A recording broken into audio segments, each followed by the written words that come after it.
عزیزان گرامی وقار، قربانی کے متعلق بہت ساری باتیں ہیں. اب احادیث کی روشنی میں تھوڑی سی باتیں عرض کر دوں. صحابہ اکرام رضوان اللہ تعالی علیہم اجمعین سرکار دو عالم صلی اللہ علیہ وسلم کی بارگاہ میں آئے اور پوچھا ما هذه الاضاحی یا رسول اللہ صلی اللہ علیہ وسلم، اے اللہ کے رسول یہ کیا ہے، یہ قربانیاں کیا ہیں؟ نبی کونین صلی اللہ تعالی علیہ وسلم نے فرمایا ہر جانور کے بدلے تمہیں نیکیاں ہیں. صحابہ نے پوچھا اگر ہم اون والا یعنی جو بھیڑ ہوتی ہیں بہت سارے بالوں والا بکرا اگر ہم ذبح کرتے ہیں تو کیا اس میں بھی ثواب ہے؟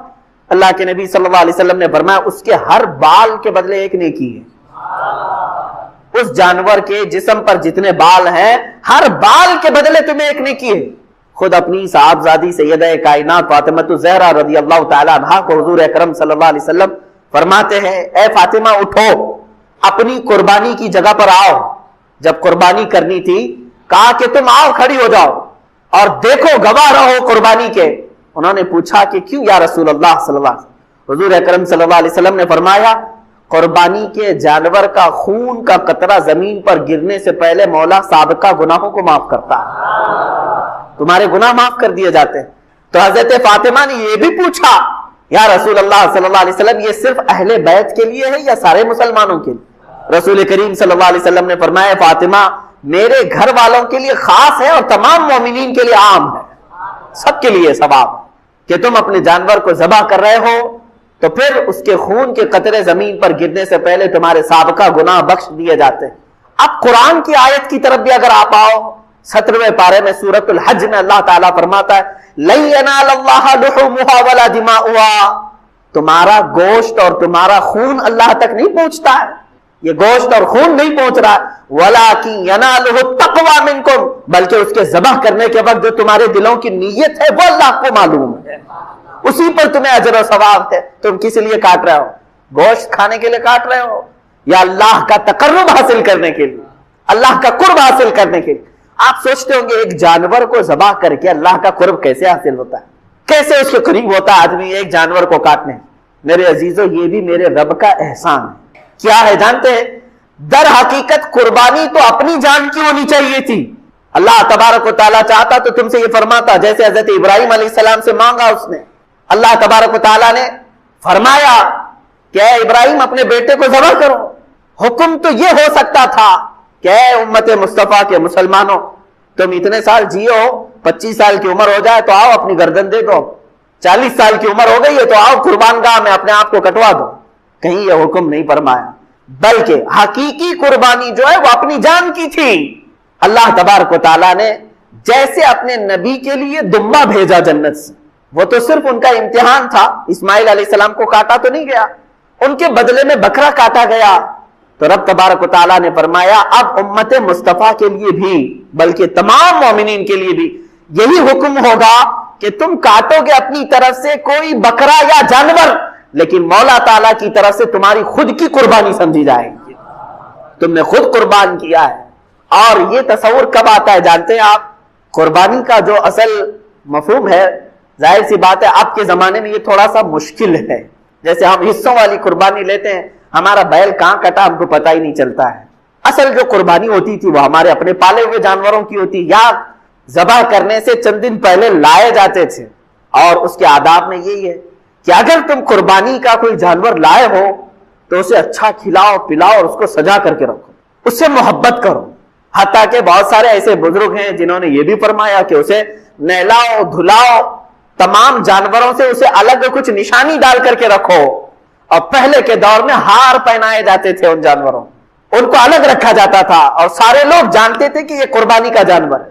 ہار پہنا کر کے انہیں الگ رکھا جاتا تھا. اسی سے قلادہ ہے، جیسے عرب میں بھی حج کے لیے جب صحابہ آتے تھے تو ہار پہنا کر کے جانوروں کو قربان گاہ لاتے تھے مینا میں. ان جانوروں کے ساتھ یہ سلوک کیوں کرایا گیا؟ انہیں صبح شام دوپہر ان کے کھانے پانی کو دیکھو، ان کے اوپر تم ہاتھ پھیراؤ. دو باتیں، ایک تو میرے آقا صلی اللہ علیہ وسلم فرماتے ہیں قیامت کے دن یہ جانور اپنے سینگ اپنے کھر اپنے گوشت اپنی کھال کے ساتھ آئے گا، ان تمام چیزوں کے ساتھ آئے گا اور رب تعالیٰ سے فرمائے گا اے مولا تیرا قرب حاصل کرنے کے لیے اس نے مجھے تیرے دربار میں ذبح کیا، اے کریم خدا اب اسے جہنم کی آگ سے تو حرام فرما دے. مولا اس جانور کی اس بات پر تم پر سے جہنم کی دوزخ کی آگ کو حرام فرما دیتا ہے. یہ بھی حدیث پاک میں ہے کہ یہ جانور تمہاری سفارش کے لیے آئے گا. پہلا یہ. دوسری بات یہ ہے کہ جب تم پالتے ہو، اسے پانی پلایا، اسے کھانا کھلایا، اسے سجایا، اسے ہار پہنایا، اور ظاہر سی بات ہے جب کسی سے محبت ہوتی ہے تو اس پر چھری چلانا معمولی بات نہیں. اب یہی چیز دیکھی جاتی ہے. ذی الحجہ کی 10ویں کو یا 11ویں کو یا 12ویں کو اپنے ہاتھ سے کھلائے ہوئے جانور کو، اپنے ہاتھ سے پلائے ہوئے جانور کو، اپنے ہاتھ سے اسے پھول پہنائے تھے، نہلائے دھلائے تھے، جب چھری چلا رہے ہو تو در حقیقت تم اپنی خواہشات پر چھری پھرا رہے ہو.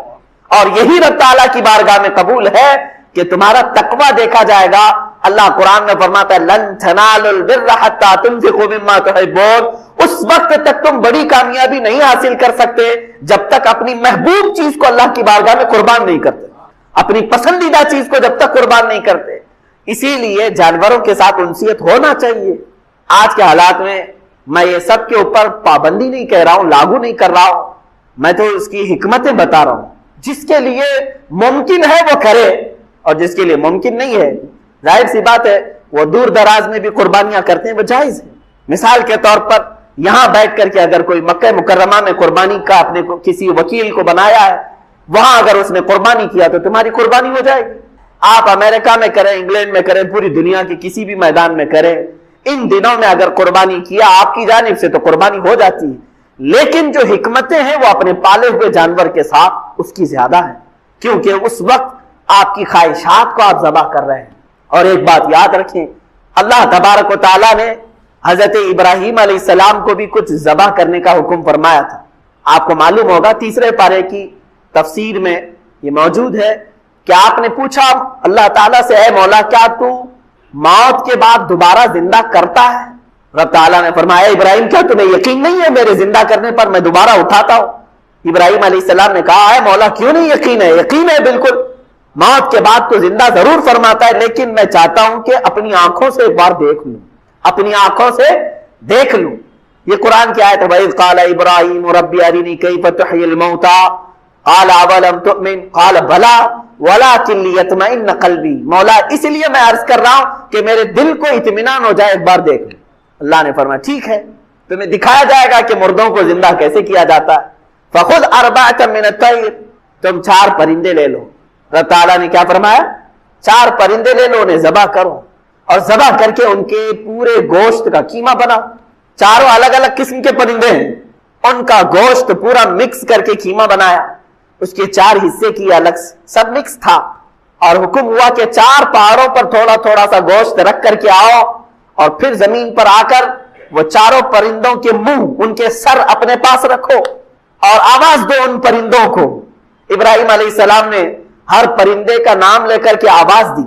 اب ہوا یہ کہ ان کی آنکھوں نے دیکھا وہ گوشت جو قیمہ بن چکا تھا وہ ہوا میں اڑنے لگا. جس پرندے کا جو گوشت تھا وہ اپنے اپنے جسموں میں ملنے لگا، اور بغیر سر کے بغیر منہ کے وہ پرندے فقط اپنے جسم کے ساتھ اڑتے ہوئے آئے، اور ابراہیم علیہ السلام کے پاس جو سر رکھے ہوئے تھے وہ جسموں کے ساتھ جڑ گئے اور پورے پرندے ہو کر اڑ گئے. یہ واقعہ کوئی ہماری کہانی نہیں ہے، یہ قرآن کا واقعہ ہے، قرآن کہہ رہا ہے. اللہ تعالیٰ نے یہ جو فرمایا. اب اس کے متعلق جو کچھ حکمتیں ہیں میر عبد الواحد بلگرامی رضی اللہ تعالیٰ عنہ سبع سنابل شریف میں فرماتے ہیں وہ 4 پرندے جو تھے اس میں سے ایک کوا تھا، ایک مرغا تھا، ایک کبوتر تھا اور ایک مور تھا. یہ 4 پرندے، ان کے نام یاد رکھنے کے لیے اس لیے میں کہہ رہا ہوں کہ ہر ایک کی اپنی اپنی ایک خصوصیت ہے. ابراہیم علیہ السلام نے کیا کیا لیا؟ کوا لیا تھا، مرغا لیا تھا اور کبوتر لیا تھا اور مور لیا تھا. یاد رکھیں یہ 4 پرندوں اور ذبح کیا ہے. ذبح کیا ہے، قربانی کی بات ہے اس لیے میں بات عرض کر رہا ہوں. 4 پرندوں کو کیوں ذبح کیا آپ نے؟ یہی 4 پرندے کیوں تھے؟ اب اس میں صوفیہ اکرام فرماتے ہیں اس لیے کہ ان 4 پرندوں کی کچھ عادتیں ہیں. کوا لالچی بہت ہے، لالچ بہت ہے، جتنی بھی چیزیں ڈالیں پھر سے اس کے اندر لالچ ہوتی ہے. مرغے کے اندر شہوت بہت زیادہ ہے، شہوت بہت زیادہ ہے. شہوت کہتے ہیں یعنی جنسی سکون حاصل کرنے کے ذریعے ڈھونڈنا، میل فیمیل کے ساتھ تعلق قائم کرنا. مرغے کے اندر شہوت بہت زیادہ ہے. تیسرا پرندہ ہے کبوتر، اس کے اندر دوستی کرنے کی عادت بہت زیادہ ہے، جلدی دوستی کر لیتا ہے اور پھر اپنے مالک کے ساتھ ہی رہنے لگ جاتا ہے۔ چوتھا ہے مور، اس کے اندر دکھاوے کی عادت بہت زیادہ ہے، خوبصورت بہت ہے اور اپنی خوبصورتی کو لوگوں میں بہت زیادہ دکھاتا ہے۔ جب لوگ دیکھتے رہتے ہیں نا تو پورا کھول کر ناچتا ہے، پر پورے کھول کر ناچتا ہے ان کے سامنے، یہ مور کی عادت ہے۔ اب سنیے صاحب سبع سنابل شریف یہ فرماتے ہیں، کوے کی لالچ، مرغے کی شہوت، کبوتر کی دوستی اور مور کا دکھاوا، یہ ساری خطرناک عادتیں ہیں، انسان کو تباہی کی طرف لے جا سکتی ہیں۔ لالچ اتنی خطرناک ہے کہ انسان اپنا دین بیچ سکتا ہے۔ آج دین بیچنے والے دکھ بھی رہے ہیں، محض چند سکوں پر، حکومت کے چند ڈالروں پر بڑے بڑے امامے گر گئے، بڑی بڑی خانقاہیں جوتیوں میں آ گئی، معاذ اللہ رب العالمین۔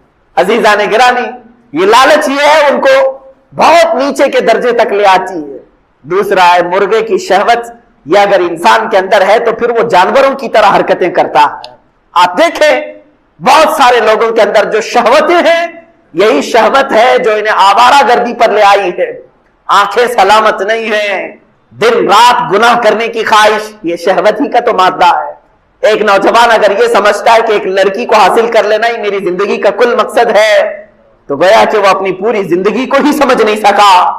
مولا نے تجھے کس لیے پیدا کیا تھا اور تو کیا بنا رکھا ہے؟ شہوت کتنی دیر کی ہوتی ہے؟ تھوڑے سے چند منٹوں کی ہوتی ہے۔ جب وہ شہوت ختم ہوتی ہے تو پھر اس کا سارا سکون غارت، پھر دوسری مرتبہ وہ کام کرنے کی خواہش جب تک نہیں آتی تب تک ٹھنڈا ہے۔ اسی میں وہ اپنی جسم کو، اپنی روح کو، اپنے ایمان کو تباہ و برباد کرتا ہے، شہوت۔ تیسری چیز دوستی۔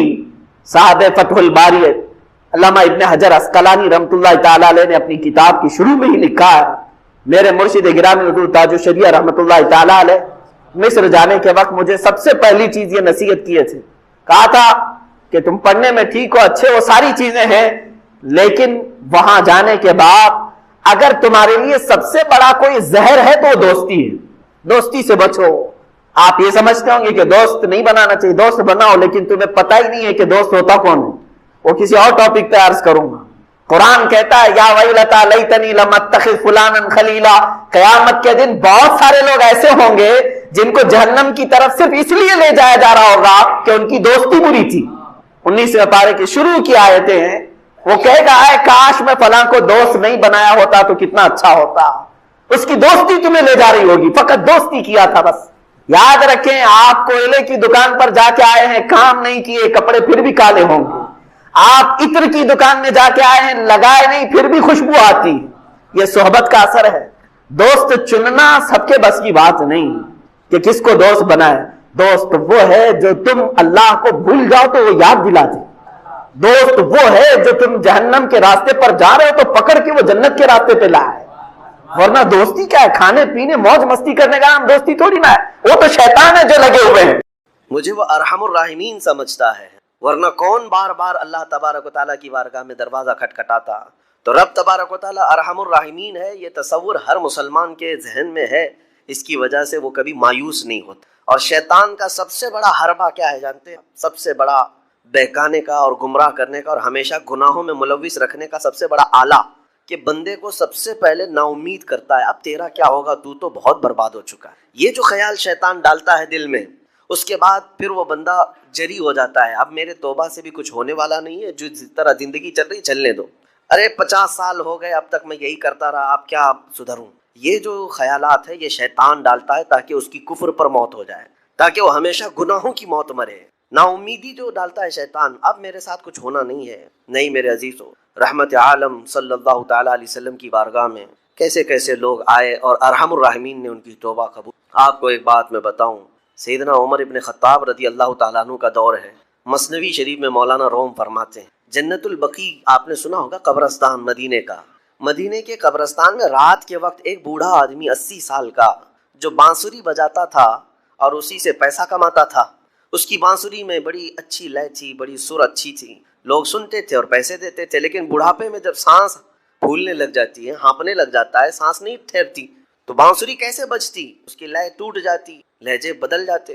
بوڑھا آدمی اب اس کی بانسری سننے کو کوئی آتا نہیں تھا اور پیسے ملتے نہیں تھے، تھک ہار کر کے وہ آیا، رات کا وقت تھا، جنت البقیع قبرستان میں، 80 سال کی عمر کا ہو گیا ہے، اس نے بانسری توڑ دی، کہا زندگی بھر جس چیز سے میں کماتا تھا اب میری سانسوں نے جواب دے دیا، جسم پھولنے لگا ہے، سانس زیادہ آنے لگ گئی ہے، اب میرا کھانا پینا کیسا چلے گا؟ خیر ارحم الراحمین، ہوں تو تیرا ہی بندہ، میرے اہل و عیال نہیں، میرے رشتہ دار نہیں، مجھے اگر تو بھوکا مارنا ہے تو اسی قبرستان میں مار دے، یا اگر میری زندگی باقی ہے تو میرے رزق کا انتظام کر۔ وہ رو رہا تھا 80 سال کی عمر میں۔ جب بندہ لاچار و مجبور ہوتا ہے تو پروردگار کو ہی یاد کرتا ہے۔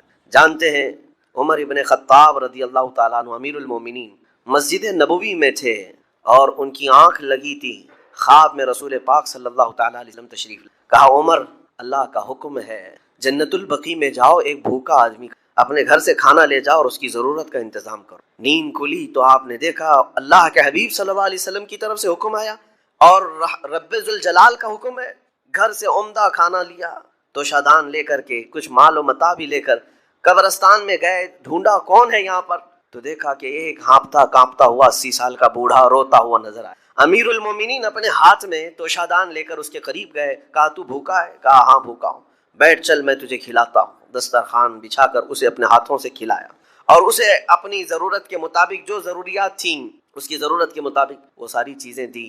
وہ بوڑھا پوچھتا ہے آپ کون ہیں؟ حضرت عمر فاروق نے کہا میں عمر ابن خطاب ہوں۔ وہ ڈر گیا، حضرت عمر سے کون نہیں ڈرتا تھا کہ کہیں یہ کھلا پلا کر کے مجھے کوڑے نہ مارے کہ زندگی بھر بانسری بجانے والا آج پکڑا گیا ہے، ہاں آج مجھے یہ سزا نہ دے دے۔ وہ کانپنے لگا، کہا کہ آپ یہاں کیسے؟ حضرت امیر المومنین کہتے ہیں میں خود نہیں آیا، مجھے اللہ کے رسول نے بھیجا، اور رب تبارک و تعالیٰ کا حکم آیا تھا کہ تو بھوکا ہے اور تو نے رزق مانگا ہے اور مجھے تیرے رزق دے کر کے بھیجا گیا ہے۔ وہ چیخ مار کر کے گر پڑا زمین پر اور رونے لگا، اپنے ہاتھ پھیلا کر کہا سچ فرمایا مولا تو ارحم الراحمین ہے، 80 سال تجھ سے دور بھاگتا رہا، ایک بار کیا تجھے میں نے پکارا، تو نے وقت کے امیر المومنین کو کھانا دے کر بھیج۔ اللہ رب العزت کی بارگاہ میں نا امیدی اور مایوسی جو شیطان لاتا ہے اس سے بندے بھٹک جاتے ہیں، بہک جاتے ہیں، انہیں توبہ کی توفیق بھی نہیں ملتی۔ اسی لیے میرا مولا فرماتا انا عند ظن عبدی بی، رب تعالیٰ فرماتا میرا بندہ میرے بارے میں جیسا گمان کرتا ہے میں اس کے ساتھ ویسا سلوک کرتا ہوں۔ تم کیا گمان کرتے ہو؟ وہ سخت پکڑ کرے گا، ابھی مار ڈالے گا، وہ غفار ہے، قہار ہے، جبار ہے، لیکن ساتھ میں وہ ستار بھی، وہ رحمان بھی ہے، رحیم بھی۔ اگر رب تبارک و تعالیٰ ہر چیز پر پکڑ کرتا تو ہمارا تو جینا ہی نہیں تھا، یہاں پر اتنے گناہ ہو چکے۔ اور وہ رب تعالیٰ فرماتا وسعت رحمتی کل شیء، میری رحمت نے ہر چیز کو گھیر رکھا ہے۔ اللہ رب العزت بندوں کو معاف کرنے کا اظہار زیادہ فرماتا ہے۔ اور جانتے ہیں آپ گناہ جب عام ہوتے ہیں، میں آپ کو اپنے گھر کی بات بتا دوں، میرے گھر میں آپ 4 دن کے مہمان بن کر کے آئے ہیں، کبھی میری کھڑکی توڑ رہے ہیں، کبھی دروازہ توڑ رہے ہیں، کبھی ہمارے گھر کے برتن پٹک رہے ہیں، کبھی فرشی اکھاڑ رہے ہیں، کب تک برداشت کروں؟ آپ کو نکال کر باہر کر دیں گے، مہمان نہیں، یہ بلا ہو گئی، گھر سارا اجاڑ رہا ہے۔ ایک چیز پر چھوڑ دیا جائے، 2 چیز پر چھوڑ دیا جائے، یہ انسانوں کی فطرت ہے، انسانوں کی فطرت۔ لیکن رب کائنات اپنی کائنات میں ہم بندوں کو اتارا ہے، ہم نے کیا نہیں بگاڑا، اپنے گناہوں سے اس کی زمین کو لال کر دیا، اس کی نافرمانی سے ہم نے اس کائنات کے رنگ کو بدل دیا۔ کھلے عام گناہ، ننگا پن، بے حیائی، عیاشی، سب کچھ ہوتا رہا۔ اس کی کائنات ہے، اس کی زمین ہے، اس کی سلطنت ہے۔ اور ان گناہوں کی وجہ سے جانتے ہیں آپ سمندر اللہ کی بارگاہ میں عرض کرتا ہے کہ مولا تو مجھے اجازت دے دے، میں ایسی طغیانی لاؤں گا کہ یہ سب ہلاک ہو جائیں گے۔ ہوائیں اللہ سے اجازت مانگتی ہیں تو مجھے شدت دے دے، میں اتنا تیز اڑاؤں گی کہ ان کے پرخچے اڑ جائیں۔ لیکن جانتے ہو اللہ کی طرف سے جواب کیا آتا ہے؟ سمندر کو بھی رب تعالیٰ فرماتا ہے، ہواؤں کو بھی کہتا ہے رب تعالیٰ رک جاؤ، میں میرے بندوں کے انتظار میں، میرے بندوں کی توبہ کے انتظار میں ہوں کہ میرے بندے میرے پاس لوٹ آئیں گے۔ اسی لیے اللہ کے حبیب صلی اللہ تعالیٰ علیہ وسلم ارشاد فرماتے ہیں اللہ تعالیٰ کو سب سے زیادہ خوشی کس بات کی ہوتی ہے جانتے ہیں؟ رب تعالیٰ اپنے بندوں سے کب خوش ہوتا ہے؟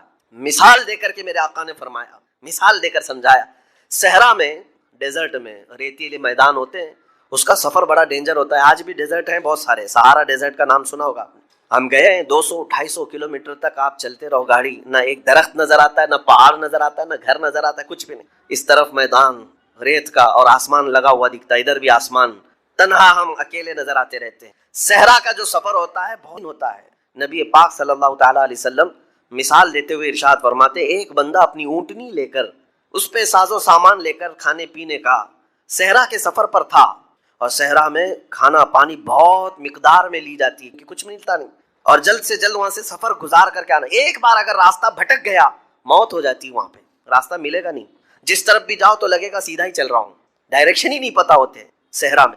حضور پاک صلی اللہ علیہ وسلم فرماتے ہیں ایک بندہ صحرا کے سفر میں اپنی اونٹنی کے ساتھ ساز و سامان لے کر سفر پر تھا، بیچ راستے میں اسے نیند آئی، سویا، سو کر کے اٹھا تو دیکھا اس کی اونٹنی ساز و سامان کے ساتھ غائب ہے، صحرا میں، بیچ صحرا میں۔ اب جو سواری تھی وہ غائب ہے، کھانا پانی تھا وہ غائب ہے، کچھ نہیں ہے ساتھ میں۔ گھبرا گیا، پریشان ہوا، اپنی اونٹنی کو ڈھونڈتا ڈھونڈتا تھک گیا، کبھی ادھر کبھی ادھر، کبھی ادھر کبھی ادھر، ہر جگہ کہیں کوئی نشان نظر نہ آئے۔ اور جب سواری نہیں ہے تو اب کئی 100 کلومیٹر کا بغیر کھانے پینے کے کیسے سفر کرتا؟ تھک ہار کر کے دوسرا دن ہو کہ تیسرا دن ہو، ایک جگہ وہ بندہ سو گیا، پھر سے سو گیا، اب راستہ بھی نہیں ملتا، سویا تو نیند سے اٹھا جب تو دیکھا اس کی اونٹنی بھی موجود ہے، اس کا ساز و سامان بھی۔ یہ مثال ہے، یہ مثال ہے۔ میرے آقا صلی اللہ علیہ وسلم صحابہ سے اب پوچھتے ہیں، اے میرے صحابہ بتاؤ اس بندے کو جو صحرا میں گمشدہ اونٹنی جس کی مل جائے اسے خوشی کتنی ہوگی؟ صحابہ کہتے ہیں یا رسول اللہ اس کی تو جان میں جان آ گئی ہو، کیونکہ وہ جانتے تھے صحرا کا سفر کیا ہوتا ہے۔ کہا سب سے زیادہ اسے خوشی ہوگی کہ اس کا کھویا ہوا سامان مل گیا، کھوئی ہوئی سواری مل گئی۔ میرے آقا صلی اللہ علیہ وسلم فرماتے ہیں گمشدہ اونٹنی کے ملنے پر جیسے اس مسافر کو خوشی ہوئی، اس سے کئی زیادہ بڑھ کر کے رب تعالیٰ کو اس وقت خوشی ہوتی ہے جب ایک گنہگار بندہ واپس توبہ کر کے اس کی بارگاہ میں آتا ہے۔